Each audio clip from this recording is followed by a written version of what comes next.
responds to terror attacks and mass shootings with calls to do something about gun violence. While they're rarely clear on what doing something means, most of us understand what it means, which is if the left had its way, only the government and the bodyguards who protect rich liberals would have guns.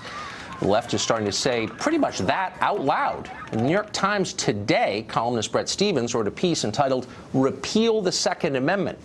On Facebook, Michael Moore proposed, quote, a new amendment to our Constitution that repeals the ancient and outdated Second Amendment.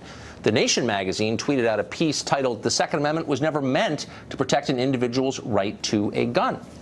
Avery Gardner works for one of the best-known gun control groups, the Brady Campaign to Prevent Gun Violence, and she joins us tonight. Thanks for coming on.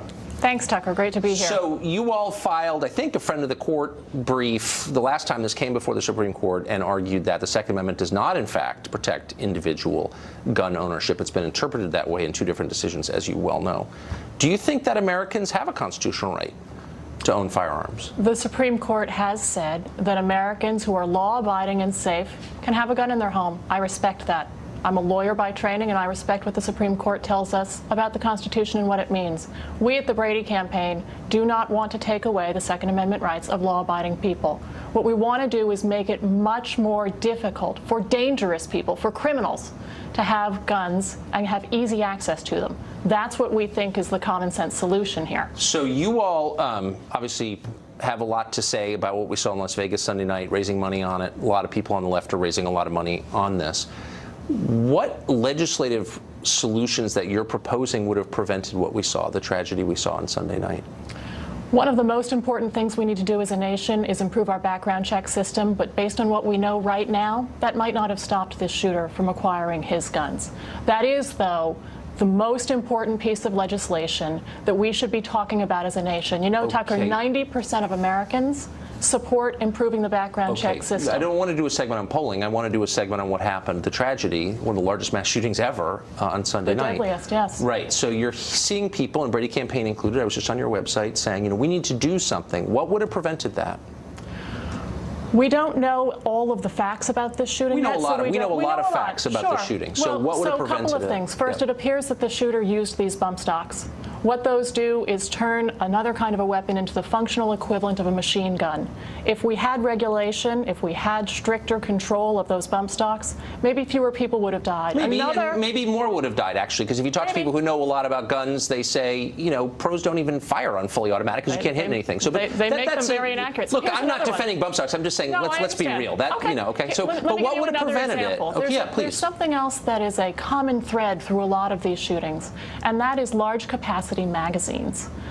What we see in many of these shootings is that the killer is able to fire 20, 30, 40, or hundreds of bullets, and in many cases doing so with dozens and dozens before having to reload. These large capacity magazines aren't used in hunting. They aren't supported by most responsible gun owners. But, so we should I don't know if you know whether it's supported by most responsible gun. I mean, look, this guy had dozens of full magazines left over. His problem was not that he didn't have enough ammunition. It takes just a second to switch out a magazine, as you know. I mean, we can debate that, but is there an answer? Those aren't answers, as you know. You're smart. Like, is there anything that would have prevented this? Everyone's jumping up and down and saying we could have prevented this if only Congress had the will. And I'm asking you a very straightforward question: what could Congress have done to have prevented this? We shouldn't, as a nation, be focused on what could have prevented the last shooting. We need to be focused on what could prevent the next shooting. We've had a bunch of mass shootings, okay, and they're terrifying, and they really hurt the country, and they kill people. So, knowing what they all have in common, you do this for a living. I do. Let's just take the last, I don't know, 10. What laws should be on the books that would have prevented those? This is a real question. This is not I'm not baiting you or trapping you. You're not. I'm happy to answer it. Yeah. So the Virginia Tech shooting is a great example of exactly the sort of situation you're talking about. Okay, but that was 10 years ago. We've had a lot of shootings. Okay. We've had many, but you asked for an example. I'd like to give you one. In that case, we found out that there were gaps in our background check system, and Congress passed a law called the NICS Improvement Act, which was signed by President Bush, to encourage states to get better data into the background check system, data that might have stopped that shooter from acquiring his gun. So we know there is legislation. But I mean, the truth is, as you know, Cook County did a study on this, the biggest study ever done. It was 2013. Cook County is the county where Chicago is, but one of the highest murder rates in the Western Hemisphere. And they found, you know what percentage of criminals had bought their gun in a place that could even offer a background check? Less than 2%. So it's irrelevant. They got it from straw purchasers, which are never prosecuted by DOJ, as you know. And they should be. They should be. They haven't been. They stole them. I mean, they're criminals. Background checks would have not prevented any crimes in Chicago based on that survey, really. So, like, is that all you have?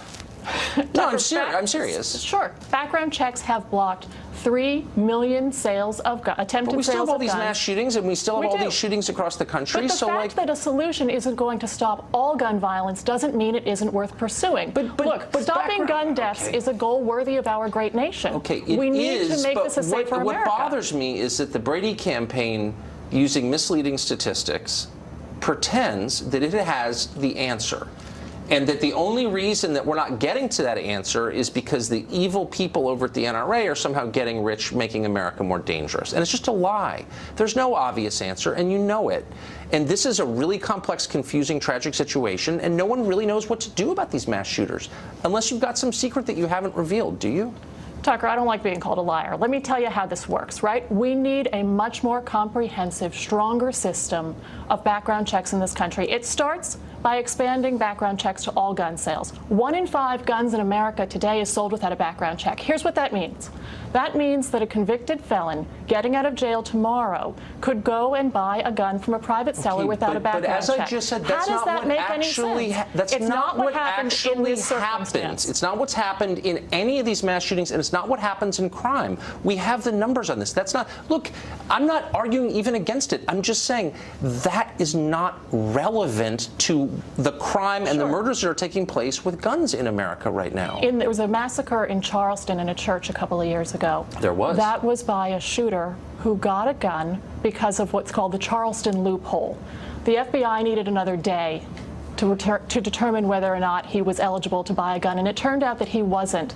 But because under federal law, he could go ahead and get that gun after 3 business days had expired, he got his gun, and he went and killed a lot of people. So it's another example. This was a lunatic racist who wanted to kill people, was dead set on it, and you know for a fact it's pretty easy to buy a gun criminally because there are hundreds of millions of guns in America. So this is my last question to you. That's the bottom line truth, and you know it better than anybody because you do it for a living. There are hundreds of millions of guns, hundreds of millions of high-capacity magazines. What do you do about that? Are you going to try and, because like no law short of taking those away from citizens is ever going to have a meaningful effect.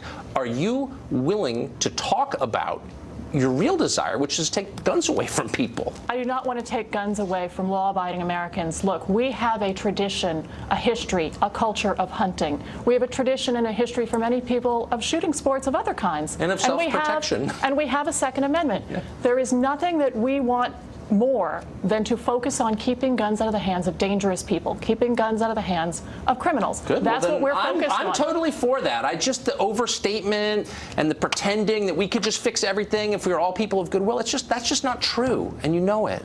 I don't know how to stop every gun death in America, but I know how we could make it a lot better, and that's what we need to do as a nation. Okay. Well, thank you for joining us tonight. I appreciate it. Thank you.